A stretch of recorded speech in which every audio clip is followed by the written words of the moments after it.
Assalamualaikum warahmatullahi wabarakatuh.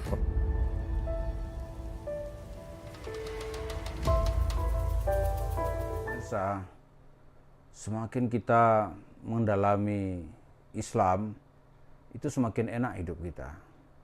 Artinya apa?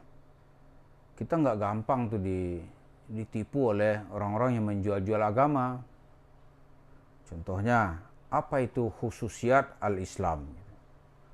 Atau maqasid syariah. Kata Imam Al-Juwaini, maqasid syariah itu ada 5. Ya, Imam Al-Juwaini itu gurunya Imam Al-Ghazali.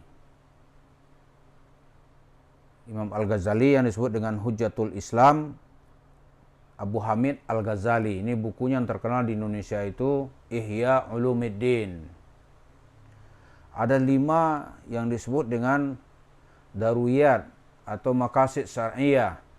Yang pertama itu tujuan Islam itu adalah yaitu Hizbuddin, memelihara agama, memelihara Islam.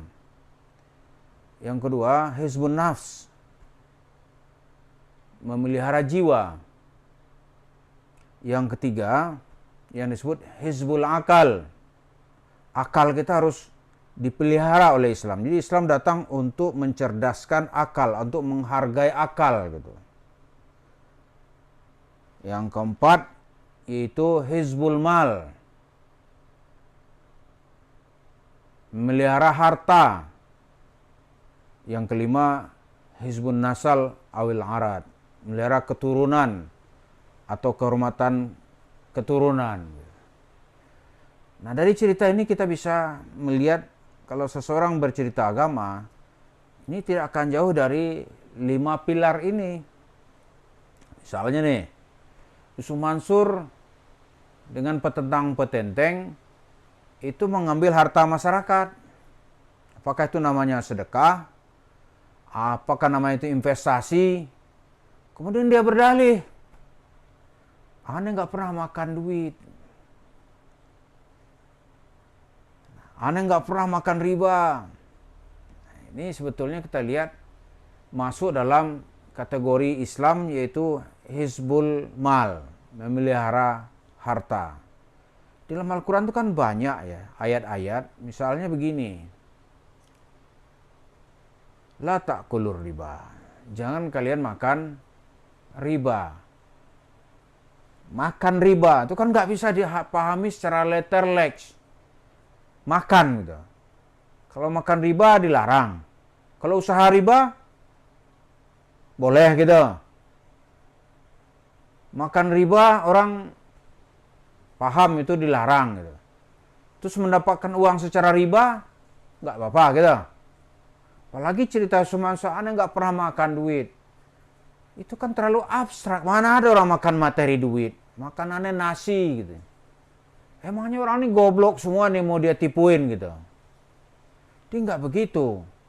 Jadi kita lihat misalnya dalam kata-kata makan di dalam Al-Quran bukan berarti makan secara langsung, bukan hanya makan gitu. Tapi juga secara apa-apa yang disebabkan atau didapatkan karena riba. Misalnya tidak makan riba gitu. Itu kalau baju yang didapatkan dengan usaha riba gimana? Anda buka usaha penuh dengan nilai riba, transaksinya transaksi riba gitu. Haram nggak? Ya haram. Nah, inilah yang disebut kata para ulama-ulama itu yang disebut oleh Imam Al-Juwaini, Abu Hamid Al-Ghazali, Asy-Syatibi, Abdullah Ibnu Ashur di Tunis gitu. Dibilang maqasid syariah itu yang perlu dipahami. Karena itu kelanjutan atau yang disebut dengan fiqhul fikih. Fikihnya fikih itu ya maqasid syariah. Nah, baru nanti ditopang dengan maksud dari nilai-nilai hadis. Kalau enggak, oh kacau. Bisa kacau gitu. Misalnya orang melihat nggak makan riba. Terus kalau usaha riba gimana? Karena itu banyak kita lihat orang takut gitu ya. Misalnya makan haram, misalnya dikasih babi ya orang Islam ya. tuh tolaknya tuh, gak mau dia dengan cara apapun. Karena babi itu jelas-jelas materi atau fisik haram gitu. Tapi usaha-usaha yang haram banyak orang sikat. Usahanya haram ini, nggak peduli dia.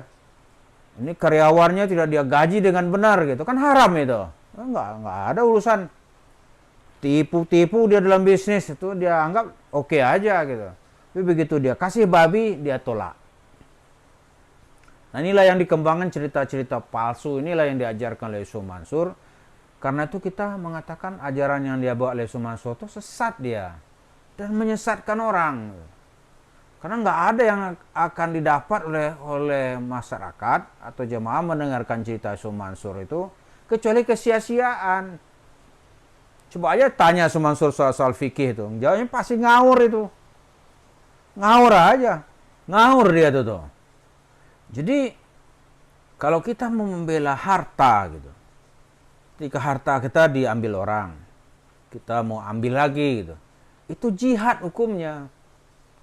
Jadi bapak-bapak atau saudara yang merasa ditipu oleh Yusuf Mansur, lantas kemudian nggak ikhlas, mau nuntut gitu, itu nilainya jihad. Karena jihad membela hak gitu, atau mendapatkan kembali haknya. Jadi ya dalam putaran yang 5 tadi itu, maka membelanya itu mendapat pahala dari Allah Subhanahu wa taala. Jadi misalnya nih, waduh, ntar kalah bagaimana nih? Uang kita banyak ditilap oleh Yusuf Mansur gitu. Ajukan aja kalau ada buktinya.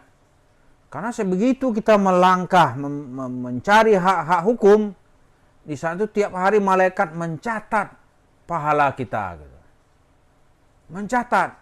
Jadi tidak hanya mendapatkan menolak misalnya tidak makan riba, kita tidak hanya menolak tidak makan makanan yang haram gitu, tapi segala wasilah atau segala hal yang akan mendatangkan seperti itu kita tolak. Sama juga kita nggak boleh menipu orang, tapi hal yang sama kita juga tidak boleh ditipu. Sama itu nilainya disebut dengan jalbul masalih wa darkul mafasid. Darul mafasid, kita cari kebaikan, kita tolak yang mafsadatnya, keburukannya gitu. Jadi kita bicara agama itu ada pijakan-pijakan logis gitu. Ketika para pemirsa itu menolak Yusuf Mansur, itu pijakan logisnya sangat kuat dan dia berpahala. Kenapa? Karena dia menyelamatkan dirinya dari upaya tipu-tipu yang dengan dalih sedekah. Ujung-ujungnya sedekah nih, kasihan ya kalau sedekah itu berbentuk orang. Waduh, itu udah dibolak-balik Yusuf Mansur, dijualin terus gitu. Untungnya sedekah itu tidak berbentuk manusia. Kalau bentuk manusia enggak tahu nih, udah dibotakin, udah congkel matanya, dipotong tangannya, dijual kakinya, apa udah dijual-jualin gitu. Dengan dalih sedekah. Padahal intinya kemana raup uang itu aja lah. Jadi mudah-mudahan kita membela harta kita, itu bagian dari pembelaan kita kepada Islam. Di orang membela hak-haknya, dia membela hak-hak Islam. Itulah yang dapat kita pahami, mudah-mudahan daruriyat al-asasiyah atau maqasid asy-syar'iyyah itu bisa menyatu di dalam kehidupan kita. Jadi teruslah berjuang menuntut hak-haknya dan mempertahankan supaya jangan sampai tertipu oleh manusia-manusia yang menjual cerita-cerita sedekah. Terima kasih. Assalamualaikum warahmatullahi wabarakatuh.